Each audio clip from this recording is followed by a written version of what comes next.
Well, of course, you have to make sure that the tank is empty, that all the solids, sludges, residuals have been removed, and you need to make sure that that tank is either inerted to a condition that precludes explosion. And often this is done on the hazardous waste tank closure certification, and Dave touched on that in his presentation as well. So if you're not cleaning your tank and getting a clean certification, you have to comply with all of the hazardous waste requirements. So clean, we've said clean. What is clean? For the longest time, I thought clean was just a slang term, but it actually has a definition. And if you go to API Publication 2015, you'll find the definition of clean. And it says clean is defined as the removal of all product, vapor, sludge, and residue from a tank, and washing, rinsing, and drying a tank so that no product or residue remains on any tank surfaces. And this is kind of what it looks like when you go into the field, tank cleaning. All right, well, why API 2015? Why does that define what clean is? Because if you go to Title 22, it says the acceptable cleaning procedures are found in these three sections, API Publication 2015, or 1604, and NFPA 327 in the 1993 edition, or procedures approved by your CUPA. So you want to know how a tank is cleaned? There's a lot of information in these documents. I mean, a couple hundred. You can read through those if you want to see any particular aspect of it. In the interest of time, I'm going to kind of blow through the specifics, or we'll never make it to the end here. But a couple of points to make is that if you ever look for NFP 327, you will go stir crazy because it does not exist anymore. It was rescinded in 1999. It was updated with NFPA 326. And basically, all of these publications and standards are oriented towards making sure that you do your tank removal safely, that you're following proper bonding and grounding procedures, that the tank is degassed, and how you deal with vapors if that's required. It's also the area where we get permission to do triple rinsing. You can also do high pressure steam washing, physical removal, and it also speaks to atmospheric testing. And Title 22 talks about taking readings of your tank's interior atmosphere with a combustible gas indicator.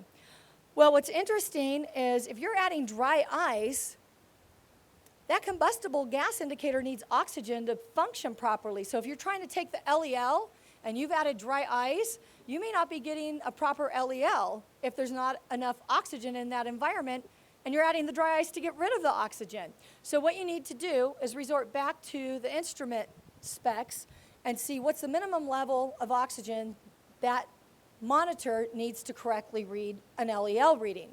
Well, the good news is these codes and publications specify the qualifications of who can take that interior atmospheric reading.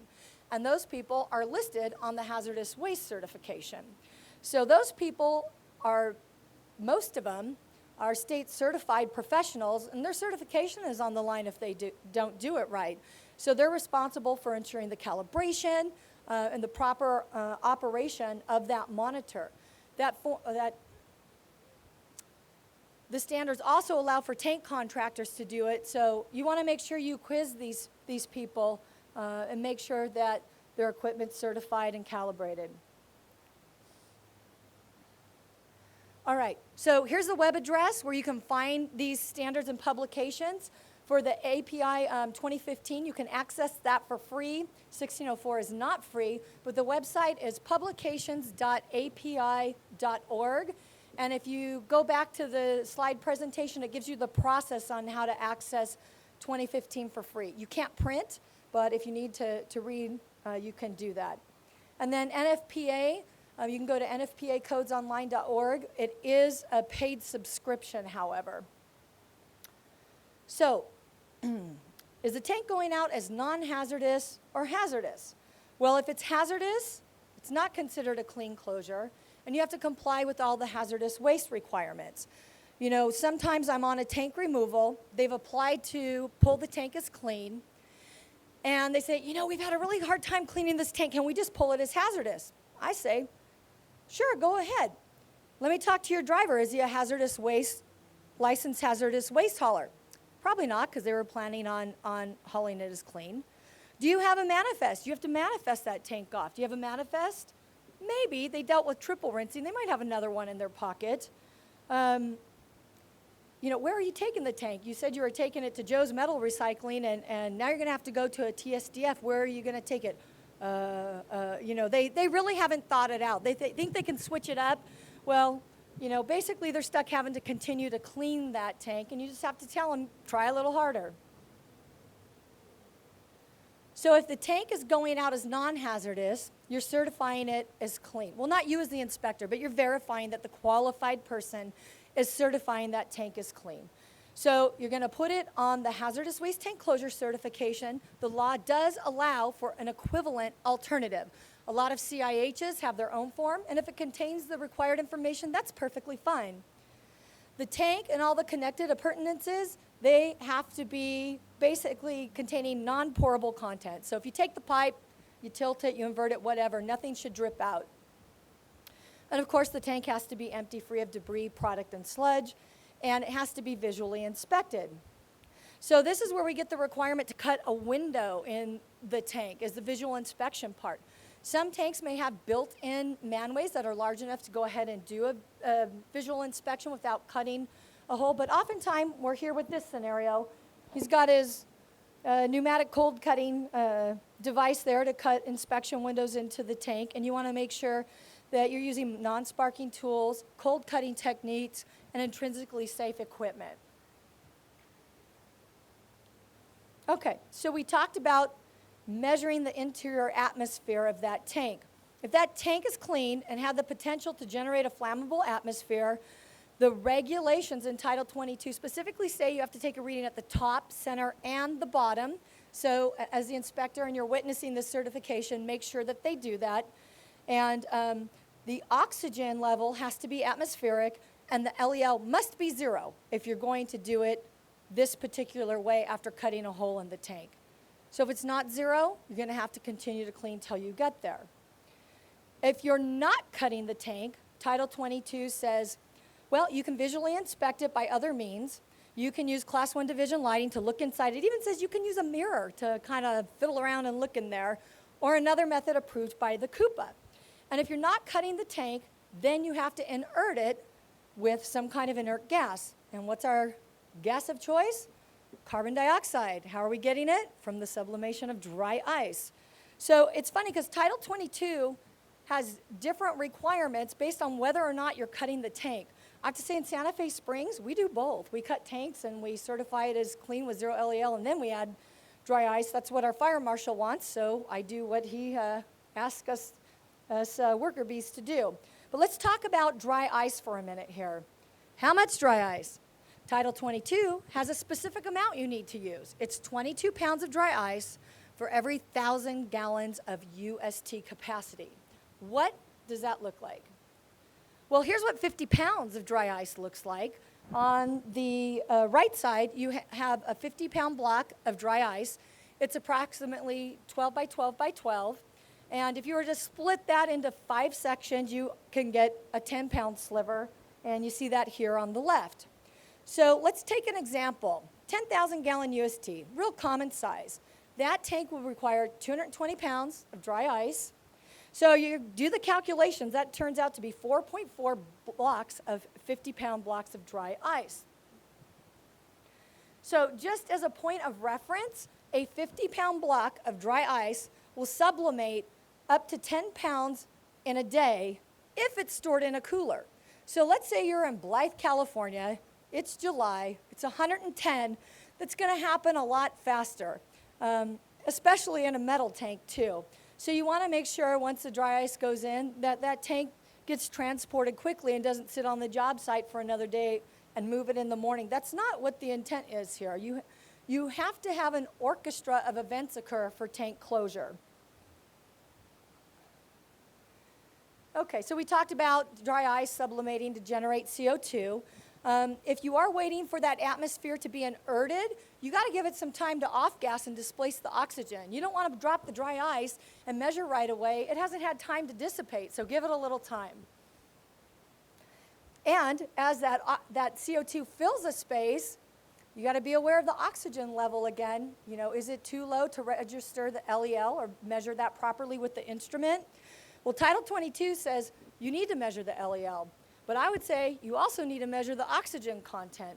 It might be a better gauge of what's happening in the interior atmosphere of that tank.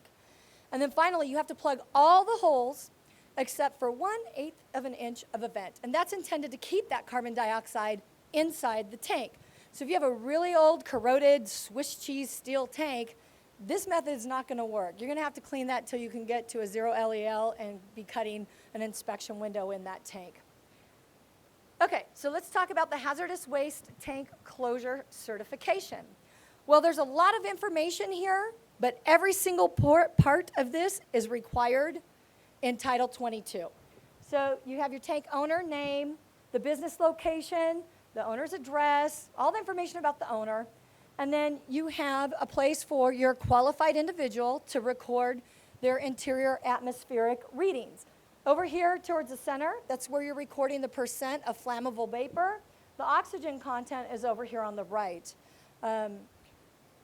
On the right side of the form, it speaks to the people who are qualified to measure the interior atmosphere of that tank. And this is all specified it's either in the API publication or the NFPA standard, but it's in one of the reference codes publications that Title 22 speaks of. And of course, you have to have a signature to make it all official. But I want you to pay particular attention to this line here. Clearly, you can't see that from the back of the room, and I almost can't even see it from here. But basically, it's a statement that says, this person certified this tank, but it's only good at the time I certified it. So if you walk on as a person taking atmospheric readings of a tank and measure that at 9 a.m. in the morning in the summer, and the inspector is at his 3 o'clock inspection, and it's hot outside, maybe that tank's fiberglass, formerly held gas, I'm not going to accept that as a certification. I want it right before the tank comes out. If it's a different day, it's a no-brainer, done and over with. Call me when someone gets out here to certify that tank. This is really, really critical that that tank has a clean closure certification. And the person who certified it has a great deal of liability. The regulations allow the CUPA inspector to certify it. Do you want that liability? Absolutely not. In fact, I uploaded this form off of Kings County's website, and they already pre-marked no, right here. No, we're not going to certify it. So don't take on that liability. It's completely unnecessary. All right, so the tank's coming out of the ground, and we talked about having a clear path to get that tank out of the pit and over to the transportation truck. Dave talked about loosening up dirt and things that might be stuck to it. As an inspector, I want to see that tank drive off-site. You know, people say, oh, you know, can we take it in tomorrow? No, you can't take it in tomorrow. There's a clean certification on it. You may have dry ice in there. It may not last till tomorrow. It needs to go now to the facility that you said it was going to go to on the permit. So they have to document the disposition of that underground tank. Usually that's done through submitting a tank destruction certificate with the tank closure report. We talked already about if the tank's intended for reuse, so I'm going to skip that part. All right, soil sampling. The owner-operator has to demonstrate to the local agency that no unauthorized release has occurred. That sample, it has to take place during the tank removal activities or pretty darn close to it. That's specified in the code. And the way they're going to do that is by sampling soil and or groundwater if it's appropriate. And those analyses have to be certified by a state-certified lab. The samples also have to be collected by a professional geologist or civil engineer or someone working under their direct supervision. This topic's very touchy, and the cleanup track it inevitably comes up in some of our question and answer period, but I will just say please refer to the State Board for Geologists. I'm sorry, the name escapes me, but it describes the work that is required to be done under a licensed geologist, professional geologist. All right, removal. What kind of samples do you need to take? Article 7 and Title 23 is very specific. It says you have to take that sample a minimum of 2 feet below the tank in the native soil at each end of the tank. So every tank that comes out of the ground is always going to have a minimum of 2 samples. In Santa Fe Springs, we say, well, 2's good, but if you have a really big tank, we're going to make you take 3 samples. If your tank is greater than 12,000 gallons, in Santa Fe Springs, we want you to take 1 at each end and in the center. And I'm fairly certain LA County does the same thing because we copied that protocol. For piping, you have to take a sample from the piping every 20 linear feet. And if you have a VPH system, because the definition of piping changed back in 2004, that may mean you have to sample under the vent and vapor. I don't know. It's been a debatable thing. I talked with Laura Chaddock about it, and she kind of goes, well, yeah, it does, it can happen. So I'll leave it up to you, your agencies if you want to sample that as well.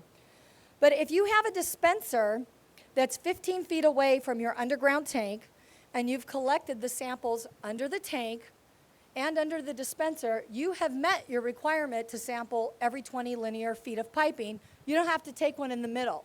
However, if you see something unusual, like the piping's uncovered and there's different types of piping coming together, or there's a whole lot of elbows, maybe you do want to add it. Go talk to the site supervisor and tell them, this is not what I saw on the permit. I want another sample there. And he's going to have to go to his client and get a change order, so discuss it with him first. Stockpiled sampling. This is not specified in Title 23 or the Fire Code. We do sample stockpiled soil as long as it's sand. We don't sample pea gravel, but I do know agencies that do. So you have to decide if you want to sample that or not. So what if you see some contamination in the course of this sampling? You can go ahead and modify the sampling requirements. You can go ahead and add some if you want, but we get into a tricky area here because in earlier discussions this week that we had about AB 358, it talked about reporting to GeoTracker any kind of release from an underground storage tank. So we talked about, can the local agency or the fire department do a little bit of scoop and haul under the dispenser, or can they not? Because now it's contaminated and you have to report to GeoTracker, and some of those folks don't even have a password to GeoTracker. So, where's the start and the finish between the local agency and the cleanup section?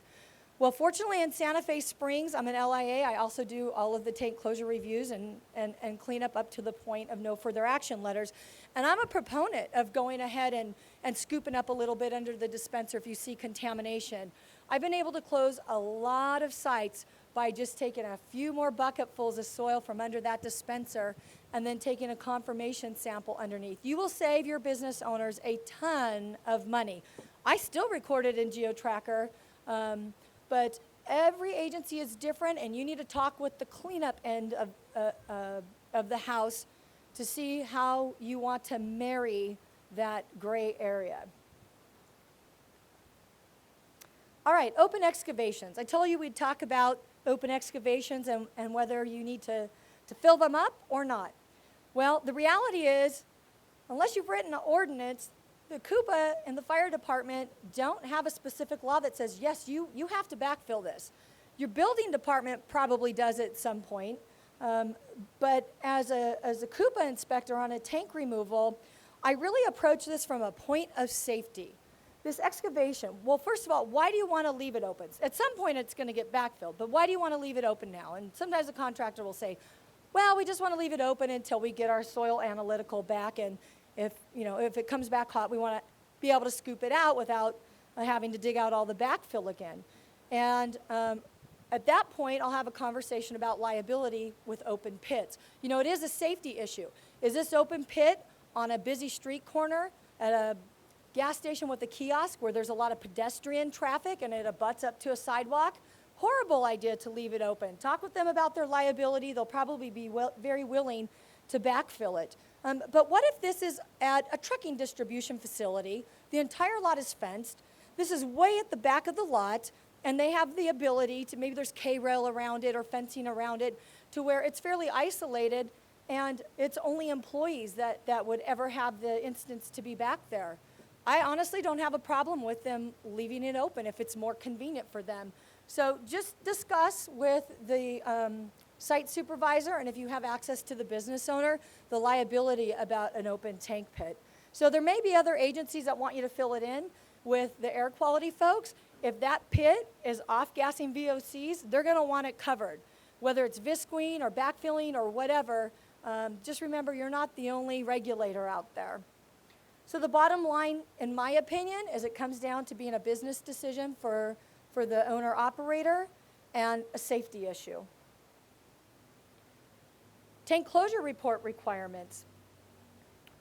Well, in the interest of time, I'm going to kind of skip through this. This is a Santa Fe Springs form anyway, but what it does is it outlines the documents that we want to see in a tank closure report. It also references the code citations that require that element to be in a report. You know, not all inspectors that witness tank closures are going to be dealing with the review of this document anyway, so it's available to give to those folks that do. So we've just finished talking about permanent UST closure by removal. Well, what about if you want to close it in place? The first question I have when someone approaches me on closing a tank in place is, why? Why do you want to close that tank in place? Some business owners think that they have this idea it's just a lot cheaper and really quick because you just take the product out and put the cap back on and it's closed in place. Well, that's not how it works. That's not how it works at all. In fact, there's not a whole lot of difference in closing a tank in place from removing it other than the physical removal of the tank out of the ground. You still have to clean it. You still have to certify it as clean. You have to fill it with some kind of substance, and we're going to talk about that right now.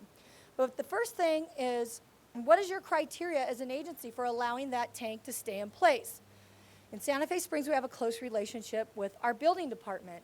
We've spoke with them, and they've decided that if there is a permanent structure within 45 degrees of that underground tank, then that tank can be closed in place. So here's an example. Say you have the footing to your building here. If you draw an angle at 45 degrees, and then the tank is in that pathway, you can go ahead and close that in place. So in this site diagram, tank number 1 would have to come out, tank number 2 can remain in place. However, if the removal of tank number 1 is going to cause a problem with tank number 2 and possibly affect the footing of this building, perhaps both of them could be closed in place. You can request an engineering report to demonstrate that if it's not clear. So, as I mentioned before, closing a tank in place is very similar to removing a tank. And so the tank's being cleaned, you're legally managing the waste. You have rinsate, you have waste. You still have to sample, but you do have to fill it with some kind of inert solid. There is an exception, though, and the exception is if that owner intends to use it for storage of a non-hazardous substance. That substance has to be compatible with the tank, but before you even go that route, check with your local agency and see if that's even allowed. Some agencies won't allow a tank to be reused.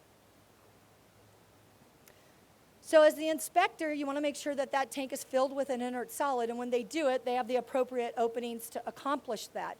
You can use concrete slurry, sand, flowable ash, or some kind of foaming agent. In fact, there's a guy with a booth with some kind of foaming agent over there in the main lobby of the hotel. Could be interesting to have a conversation with him. But we, as a CUPA and Fire Department, we don't specify that. Again, we go back to our building department and say, what's your preference? You might want to think about, is that tank in a high groundwater area? Maybe you don't want to use foam. Maybe you want to use something heavier. The tank should be anchored if it's in a high groundwater area. But if it's going to be there forever and ever, you're better off to pick something a little heavier so you don't ever run into an instance where those tanks become buoyant. As far as the piping goes for tank closure in place, you're required to remove all the piping unless it's going to cause damage to other pipes. And when we say other pipes, we're talking about pipes in use for the building, pipes that don't have to be removed. That piping does not have to be filled with an inert solid, but it does have to be empty. And again, we're talking about pourable contents. You don't have to go through the triple rinsing, etc. But you do have to cap it. And of course, you need to remove the vent and all the parts that go above ground. You're going to backfill that, and you want it to look like the rest of the grade. As far as sampling goes, no longer can you use a backhoe and take a big scoop. You're going to have to get a boring rig out there. You're going to have to do a slant boring as close as possible to the center below that tank. If you can't do a slant boring, you can take borings on each vertical side of the tank. And again, we would increase that if the tank volume is higher. So the local implementing agency has a lot of control in terms of what that sampling should look like. So have that arranged for at the beginning when you approve the permit. And a closure report is required. The only difference is you're not going to have that tank destruction certificate. Otherwise, it's very much the same. And I do have some slides on temporary closure, but it is almost 10 to 3, and I know the next class will be starting then. So at this point, instead of going over temporary closure, I'd like to open it up to questions. And if you have any information that you're looking for on tank closures that are temporary, you can look those up on the internet. But I do want to say this. If you are going to place a tank into temporary closure or approve a temporary tank closure permit as an inspector, you need to know the groundwater conditions there, because the code talks about being able to fill that tank with an inert liquid or not. And if it's high groundwater, you probably want to do that. But if it's not, and it's not a flammable situation, I want you to think about this. If you have a 4-tank station and each tank contains 10,000 gallons, if you fill each of those tanks with something like water or an inert substance, you're going to generate 40,000 gallons of waste. So you don't have to fill those tanks with an inert liquid. You may fill those tanks with an inert liquid. So just keep that in mind as you make your decisions. And with that, I'm just going to pass through here to my information, and we'll open it up for questions. Thank you.